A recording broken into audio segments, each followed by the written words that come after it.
Ça fait un certain moment que vous n'avez pas entendu parler de waifu sur la chaîne. La dernière fois, ça remontait à un top de Aleka il y a donc maintenant plus de 1 an. C'est pourquoi aujourd'hui il est grand temps que je vous propose mon propre top 5 de mes waifus préférés. Et bien évidemment, la vidéo a aussi pour but que vous me donniez le vôtre dans les commentaires. Je précise aussi que ce top est personnel, donc ce sont mes goûts, alors pas besoin de me critiquer ou autre. Et avant que j'oublie, vu qu'on parle de top, je vous invite aussi à aller voir ma dernière vidéo sur ma chaîne perso, qui est un top 10 des morts les plus tristes dans les animés, bien évidemment après avoir fini celle-ci.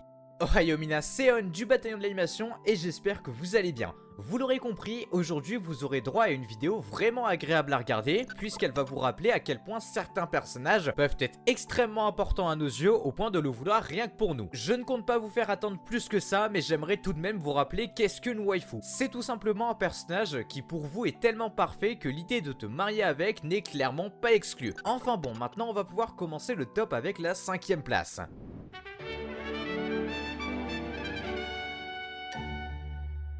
Fumino Furuhashi. Si vous avez vu We Never Learn, vous n'avez certainement pas pu louper Fumino Furuhashi, puisqu'en effet c'est l'une des protagonistes de cette œuvre. Comme les 3 jeunes filles de l'œuvre, elle a un talent vraiment impressionnant qui lui est propre dans 2 matières qui sont pour elle les arts et la littérature. Fumino est une fille très discrète qui n'aime pas vraiment discuter avec les autres, mis à part si elle se sent proche d'eux, auquel cas elle pourra se montrer extrêmement gentille et attentionnée. On a d'ailleurs pu le remarquer dans l'animé avec le personnage principal qui est Nariyuki. Faisant impasse sur ses propres sentiments, elle joue aussi le rôle de confidente quand ce dernier rencontre un problème avec les filles. Si elle est très studieuse dans certaines matières, il y en a une où elle n'y arrive pas du tout qui sont les maths. D'ailleurs, c'est pour ça qu'elle a besoin de l'aide de Nariyuki afin qu'elle puisse s'améliorer dans cette matière qui lui fait défaut comme les 2 autres filles d'ailleurs. C'est en effet assez problématique que Fumino ne s'en sorte pas du tout en maths puisqu'elle rêve de faire des études en astronomie afin de rechercher une étoile qu'elle pense être la réincarnation de sa défunte mère. Afin de revenir un peu sur sa personnalité, Fumino a tendance à s'endormir en cours, chose qui sera d'ailleurs relevée plusieurs fois dans l'animé. Elle fait aussi extrêmement attention à ne pas blesser d'autres personnes sentimentalement parlant, puisqu'elle est très sensible à ce niveau-là. Vous aurez donc compris que l'avoir auprès de nous sera plus que très rassurant puisqu'elle va prendre soin de nous, elle sera extrêmement à l'écoute et fera attention à nous à chaque seconde de sa vie.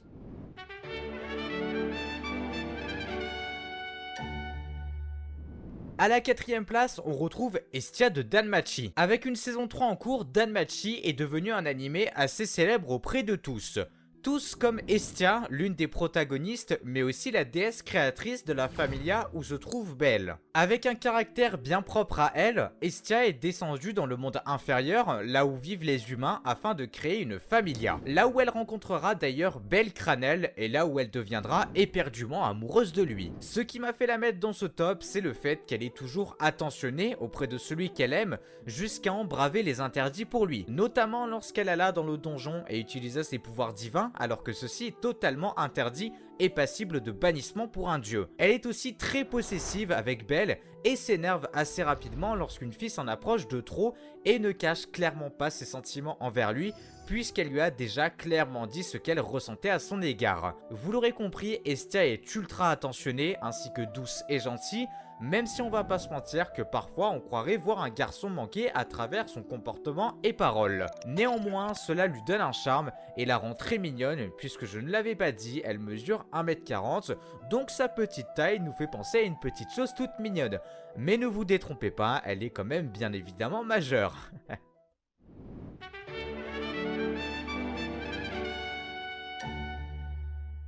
Bon, maintenant chers soldats, on entre dans le top 3 de mes waifus préférés. Et on va l'attaquer avec Mai Sakurajima. Petite amie du protagoniste de l'œuvre de Bunny Girl Senpai ou encore Seishun Butayaro, Mai est une jeune fille extravertie. Avec une histoire très intéressante dont je ne vous dirai rien, Mai se place à la 3e place grâce à son côté femme parfaite. Elle a un caractère d'une femme très sérieuse et plus particulièrement avec Sakuta quand ils sont ensemble, et elle s'énerve aussi très facilement quand ce dernier fait des blagues obscènes. Bon, après Mai est tout de même très polie ainsi que serviable, et même si je vous ai dit qu'elle s'énerve facilement il n'en reste pas moins qu'elle est très gentille. Et plus particulièrement quand elle vous fait court, puisqu'en effet elle est très intelligente. Elle aura montré plusieurs fois dans l'anime qu'elle était clairement capable de s'occuper de vous et de plusieurs personnes comme une vraie famille au final. Donc ça c'est un bon point. Et c'est donc ultra rassurant, j'imagine que vous vous en doutez, de la savoir à nos côtés. De plus, même si parfois elle peut paraître peu accessible, je peux vous assurer qu'elle sera réellement incroyable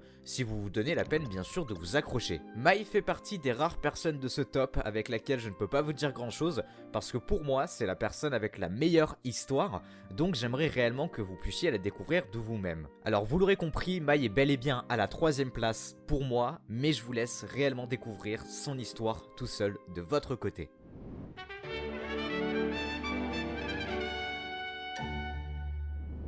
À la 2e place, je pense que c'était prévisible, on va retrouver Rem de Re:Zero. Je ne pense même plus avoir besoin de présenter Rem, j'imagine qu'elle est connue auprès de tous, même ceux qui ne regardent pas l'anime. Mais je vais tout de même faire un effort. Rem est donc l'un des personnages principaux de l'anime Re:Zero. Elle joue le rôle de servante dans le manoir de Rosval, là où Subaru, notre protagoniste, se retrouvera à un moment. Si je dois vous parler un peu de son caractère, disons que Rem est clairement parfaite, mais qu'il ne faut vraiment pas l'énerver. Car comme on a pu le voir, si vous devenez son ennemi, elle n'aura clairement aucune pitié et elle se servira de ses capacités pour vous tuer. Mais à l'inverse, si vous êtes son allié, voire même son amour comme Subaru l'est, elle sera la personne la plus douce et agréable au monde. Très serviable de nature, avec une voix apaisante, on peut dire que la vie pourrait paraître parfaite à ses côtés. Rem n'hésitera d'ailleurs pas à se sacrifier pour vous si votre vie est en jeu, tout comme vous soutenir si votre cœur est en larmes. Petite info supplémentaire à son sujet, Rem a une sœur jumelle du nom de Ram, et leurs seules différences sont la couleur de cheveux et leur coiffure. Quoique on pourrait aussi rajouter leur caractère. Donc vous aurez maintenant compris pourquoi j'ai décidé de mettre Rem, cette boule de bonheur, à la 2e place qu'elle mérite largement.